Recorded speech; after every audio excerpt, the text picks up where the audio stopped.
ఇప్పుడు కేరళలో ఏం చేస్తారు, కొబ్బరి నూనె తీసుకుని అన్నంలో కలుపుతారు, కూరలు కలుపుతారు, చపాతీలు కలుపుతారు, మిగతా ఏం మానరుగా. వాళ్ళే మెటబాలజీ మార్చట్లేదుగా. వంటలో ఒక ఆయిల్ మారితే అయిపోతుందా? నేను అలా చెప్పానా? ఇక్కడ కూడా ఆయిల్ మార్చుకుని మీరు అన్నం తినండి, మీరు వండుకునే వంటలు కొబ్బరి నూనె వేసి తింటే మీరు ఆరోగ్యంగా ఉంటారని చెప్పానా? అన్నాల దగ్గర నుంచి స్వీట్ల దగ్గర నుంచి ఎంటైర్ కార్బోహైడ్రేట్ పాలు పెరుగులతో సహా తీసవతల పారేయాలి చెప్పారు. మరి వాళ్ళు అలా చేయట్లేదు కదా. అర్థమైందండి. కేరళ వాళ్ళు వీఆర్ కెడెట్ చేయట్లా.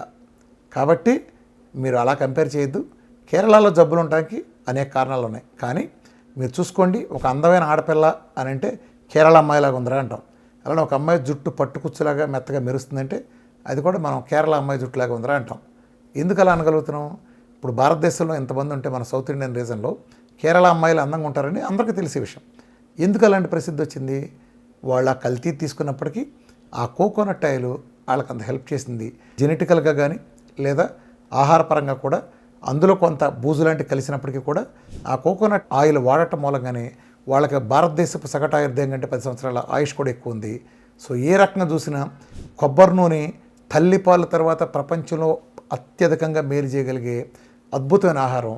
మీడియం చైన్ ట్రైగ్లిజరైడ్స్, అది నిరభ్యంతరంగా వాడండి. నేను చెప్పిన విధానంలో వాడితే క్యాన్సర్ల దగ్గర నుంచి ఎటువంటి మొండు రోగాలైనా, అంటే టోటల్ మెటబాలిజంలో మార్పులో భాగంగా, అంతేగాని కొబ్బరి నూనె వేసుకుంటా పక్కన థమ్సప్ పెట్టుకుంటా ఇలా కాదు.